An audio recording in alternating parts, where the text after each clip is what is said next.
दोस्तों, आपने कभी सोचा है कि जो बच्चा बचपन में शरारतें करता है, हंसता है, खेलता कूदता है, वो अचानक खामोश क्यों हो जाता है? वो सहम क्यों जाता है? वो डर क्यों जाता है? हमने अक्सर लोगों को ये कहते सुना है कि फलाना जो बच्चा है वो बड़ा खामोश रहता है, उसका मिजाज ही ऐसा है। हमने इस मसले को, खामोश रहने को, दुनिया से कटे रहने को एक मिजाज का दर्जा दे दिया है। क्या ये मिजाज बच्चा पैदाइशी तौर पर अपने साथ लाता है या फिर ये मिजाज दुनिया वाले पैदा करते हैं? जैसा कि मैंने कहा कि बच्चा पैदाइशी तौर पर ऐसा नहीं होता, बल्कि वो तो हंसता है, हंसमुख होता है, खेलता है, कूदता है, शरारतें करता है कि दुनिया के मसाइल, ये परेशानियां, ये खामोशियां, ये तन्हाई उसके लिए नामालूम होती हैं। उसको इन चीज़ों का मतलब मालूम नहीं होता। वो सिर्फ जानता है तो ज़िंदगी को भरपूर तरीके से जीना जानता है। दोस्तों, एक लॉजिकल सिस्टम थ्योरी ये हमें बताती है कि बच्चे का जो माहौल होता है, जो उसके फॉर्मेटिव ईयर्स में उसको माहौल मुहैया किया जाता है, उसके स्कूल में, उसके घर में या कम्युनिटी एनवायरनमेंट में, अगर पाकिस्तान की बात करें तो रिश्तेदार वगैरह के यहाँ जब जाता है तो वो माहौल उसकी शख्सियत को बनाने में बहुत कलीदी किरदार अदा करते हैं। अगर उस माहौल में, घर में, स्कूल में, रिश्तेदारों के यहाँ या कोई भी कम्युनिटी एनवायरनमेंट, तो वहाँ पर एक बच्चे को दबाया जाएगा, उसको ये एहसास दिलाया जाएगा कि वो कमज़ोर है, उसकी कोई वक़्त नहीं है, उसको दबाया जाएगा, उसको डांटा जाएगा, उसके साथ सख्ती की जाएगी, तो बच्चा जो है उसकी शख्सियत दब कर रह जाएगी। वो अपने आप को बेवकूफ़ ख्याल करेगा।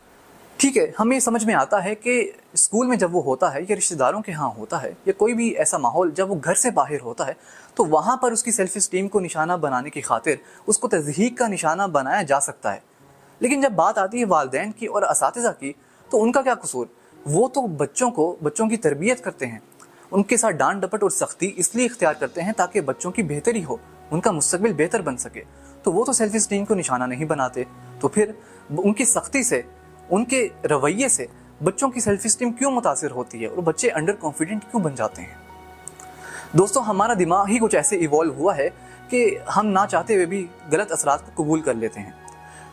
प्राइमल दौर में जब इंसान हंटर गैदरर था तो हमारा दिमाग कुछ ऐसे इवॉल्व हुआ जो हमें अलर्ट सिस्टम के तौर पर काम करता है, जो हमें अलर्ट सिस्टम के तौर पर ये जाहिर करता है, बताता है, हमारे आसपास के खतरात से हमें आगाह करता है ताकि हम नतीजतन हिफाजती इक़दाम कर सकें। यही वजह है कि जब बच्चे के साथ गलत सलूक, गलत रवैया रखा जाता है, कहीं भी हो, वालिदैन की जानिब से हो, असातिज़ा की जानिब से हो या स्कूल फेलोज या क्लास फेलोज की जानिब से ही क्यों ना हो या रिश्तेदारों की जानिब से हो खासकर, तो बच्चे का दिमाग एक अलर्ट सिस्टम के तौर पर आज भी काम करता है। और किसी भी इंसान का, उसको उसका दिमाग ये बताता है कि तुम्हें ख़तरा लाहक है और नतीजतन वो फिर हिफाजती इक़दाम करता है। और उन हिफाजती इक़दाम के चलते बच्चे का रिस्पॉन्स क्या होता है? वो दब जाता है, वो डर जाता है, उसको डराया जाता है ताकि उसको मालूम हो कि उसके साथ गलत हो रहा है, और उसके नतीजे में वो हिफाजती इक़दाम करता है। और उन हिफाजती इक़दाम के नतीजे में बच्चा आइसोलेशन का शिकार होता है, ख़ुद को बंद कर लेता है, एक शेल में, एक कम्फर्ट जोन में चला जाता है और फिर उससे बाहर नहीं आता।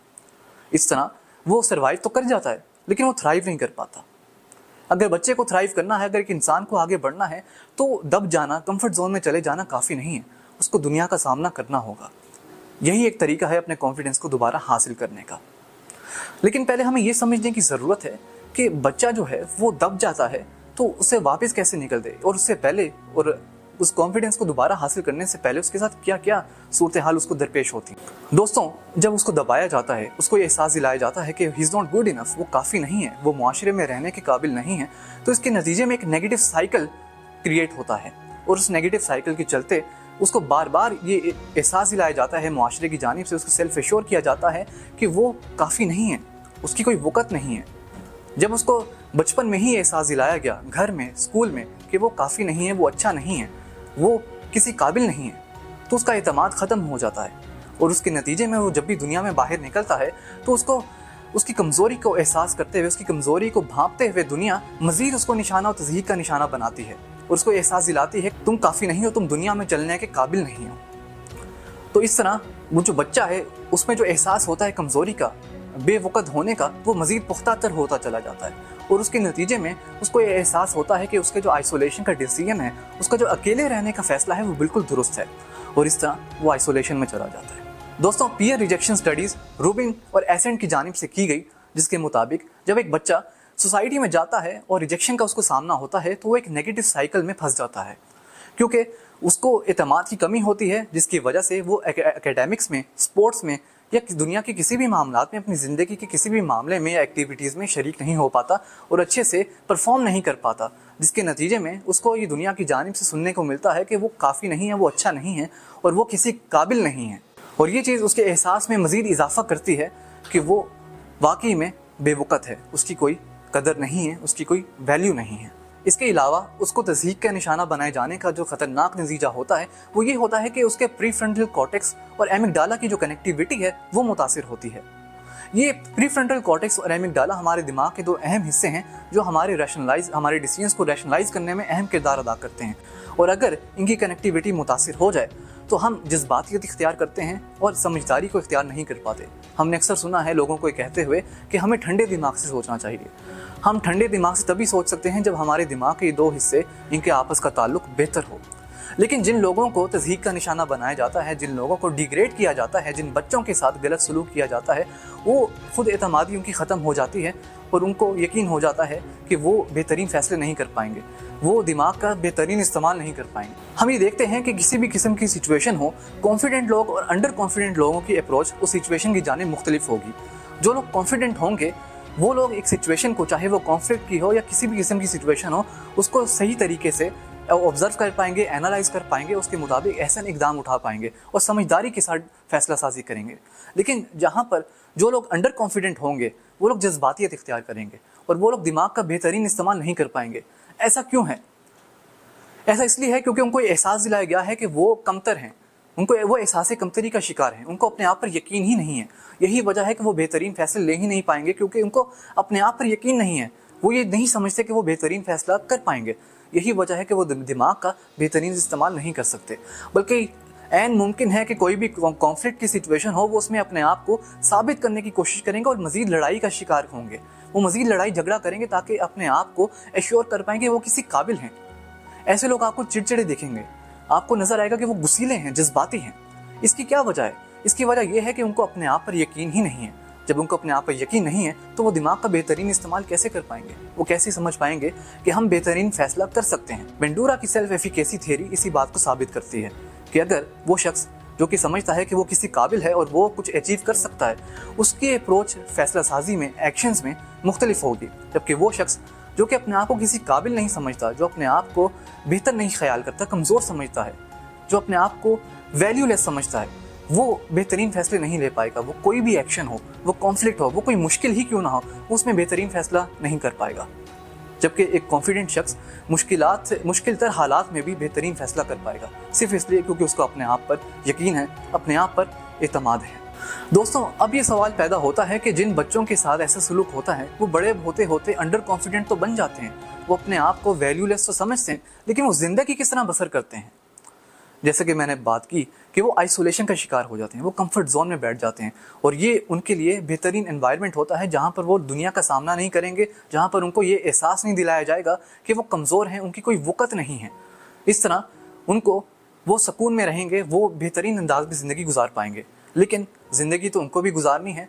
नॉर्मल ज़िंदगी तो यही है कि लोगों के दरमियान रहा जाए, लोगों के साथ ज़िंदगी गुजारी जाए। इंसान सोशल एनिमल है, तो फिर आइसोलेशन में वो नॉर्मल ज़िंदगी कैसे गुजारते हैं? वो लोग दुनिया से बचने के लिए और दुनिया की तज़हीक से बचने के लिए एस्केप इख्तियार करते हैं, और वो एस्केप आर्ट फॉर्म्स में हमें नज़र आती हैं। वो राइटिंग हो सकती है, वो सिंगिंग हो सकती है, वो एक्टिंग भी हो सकती है, वो म्यूज़िक हो सकता है। हम देखते हैं कि जितने भी लोग हमें आर्टिस्ट नज़र आते हैं उनमें से कई ऐसे अफराद हैं जिन्होंने एस्केप के तौर पर वो रास्ता इख्तियार किया होता है। इसका ये हरगिज़ मतलब नहीं कि आर्ट फॉर्म सिर्फ एस्केप के लिए इख्तियार की जाती है और अगर इंसान कॉन्फिडेंट हो, उसको तज़हीक का निशाना ना बनाया जाए तो वो एस्केप के लिए आर्ट को इख्तियार नहीं करेगा, इसलिए मुआशरे में आर्ट का वजूद ही नहीं रहेगा। ऐसा नहीं है। आर्ट का समाजी तरक्की में एक अहम किरदार है, एक अहम हिस्सा है और होना भी चाहिए। लेकिन आर्ट का इस्तेमाल सिर्फ समाजी तरक्की में ही होना चाहिए, एस्केप के लिए नहीं होना चाहिए। लेकिन हम ये देखते हैं, अचंभे की बात है कि जो लोग आर्ट को एस्केप के लिए इख्तियार करते हैं, जब वो आर्ट को इस्तेमाल करते हैं, उसमें शरीक होते हैं, अपना काम सामने लाते हैं, तो वो उनके कॉन्फिडेंस का जरिया बन जाता है।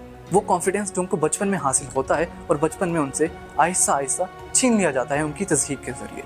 जब वो लिखते हैं, जब वो म्यूज़िक बनाते हैं, जब वो गाते हैं, तो उनको पजीराई हासिल होती है और उस पजीराई के ज़रिए उनको अपने आप पर एतमाद होता है, यकीन होता है कि हाँ, हमारी भी कोई वक़्त है, हम इतने भी बुरे नहीं हैं, हम इतने भी वैल्यूलेस नहीं हैं, हमारा समाज में एक अहम किरदार है।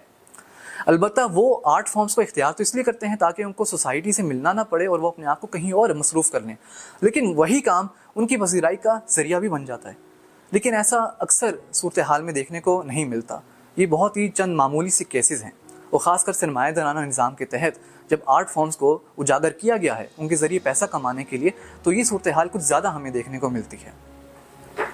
बेहतरीन तरीका यही है कि अगर हमें अपना कॉन्फिडेंस वापस से हासिल करना है, वो ज़िंदगी का जोशो खरोश हमें वापस से जीना है, हमें ज़िंदगी को भरपूर तरीके से अगर हमें जीना है और हमें अपना एतमाद वापस से हासिल करना है जो हमें बचपन में हासिल था, तो उसका बेहतरीन तरीका ये नहीं कि हम आइसोलेशन में चले जाएं और लोगों से किनारा कशी इख्तियार कर लें ताकि हम महफूज रहें, बल्कि हमें अगर महफूज रहना है तो हमें लोगों का सामना करना है, और लोगों का सामना करके हमें अपने आप को, हमें अपना एतमाद वापस से बहाल करना है।